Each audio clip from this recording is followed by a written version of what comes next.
Ofin Pààyàn Pààyàn ẹ ti rí inú àyà yìí ìgbóhùn má bá wọn jà má pa wọn bí wọ́n bá wá fẹ́ pa ẹnu mọ́ṣáláṣí kò ní kó káwọ́ gbéra. Gbogbo ń tán kọ́ nínú Markaz gbogbo ń tó ní í ṣe pẹ̀lú òfin tí ọmọ òfin yanjú ara ẹ̀ kì í ṣe pọ́ mọ́ wà fúnra ara ìhà òdìdí Al-Qur'an nìkan pátápátá yóò kọ́ àwọn òfin tó ní í ṣe pẹ̀lú báwo la ti ṣe léyìí báwo la ṣe léyìí tẹ́lẹ̀ yìí bá dé báwo ni kò ṣe táyà bá wá fẹ́ pa ẹ́ báwo ló ṣe ṣe táwọn èèyàn bá kọjá àlà sọ́dọ̀ rẹ kí ni kó o ṣe tán bá wá ka ẹ mọ́ṣáláṣí má wàá fọwọ́ lẹ́rọ̀ pé tẹ bá gbàtẹ́ tí ọ̀tún ẹ tún gbà tó sì rárá má ṣe bẹ́ẹ̀. Nínú àwẹ̀ yìí. Nínú àwẹ̀ yìí. Bá a ṣe wọnú àwẹ̀ yìí. Bá a ṣe wọnú àwẹ̀ yìí. Gbogbo òfin tọ́lọ́run fẹ́ bá wa lò. Gbogbo òfin tí Ọlọ́run fẹ́ bá wa lò. Tó fẹ́ ṣe lófin fún wa. Tó ló fẹ́ ṣe ní òfin fún wa. Ó so papọ̀ mọ́ ààwẹ̀. Ó so papọ̀ mọ́ àwẹ̀.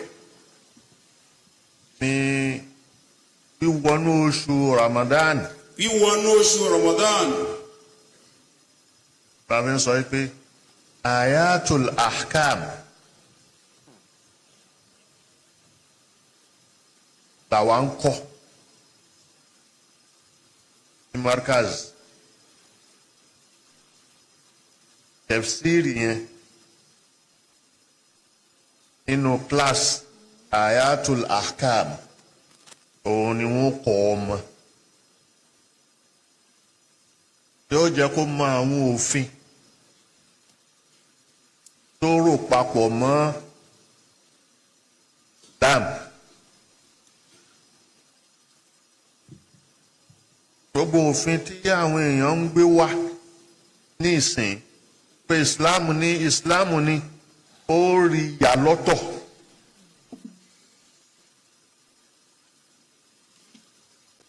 òfin Pààyàn Pààyàn ẹ ti rí inú àyà yìí ìgbóhùn má bá wọn jà má pa wọn bí wọ́n bá wá fẹ́ pa ẹnu mọ́ṣáláṣí kò ní kó káwọ́ gbéra.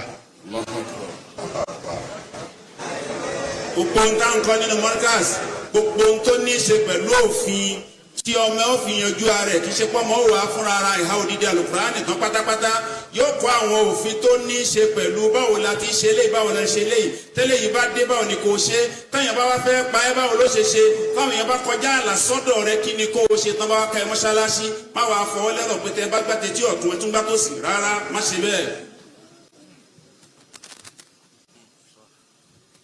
tó tafsiri tá a kọ́ nìyẹn Ayatul Ahkam lòfin òfin àwọn àyà òfin agbáwẹ̀ tó wà ń bẹ̀ bí tá a ti wá wọlé nìyẹn kí ló tọ́ nínú Islam kí ni ò tọ́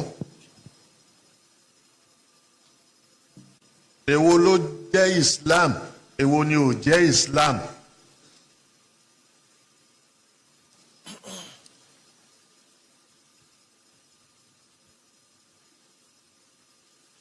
èwo la nẹ́bí ṣe èwo la gbọ́ yé àwọn ànẹ́bí àwọn àlùfáà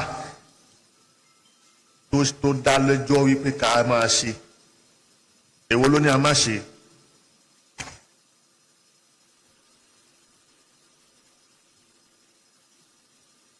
torí ní ìsìn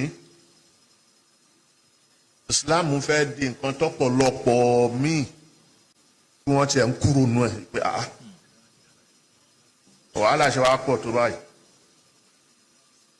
ó ń jẹ́ kẹ́lòmíì rí pé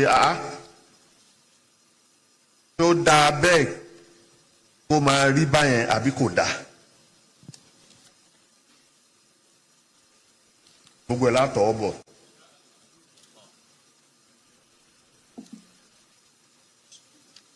mo ń ṣe recapping fún wa ntí ká rìkáàpù gbogbo ẹ̀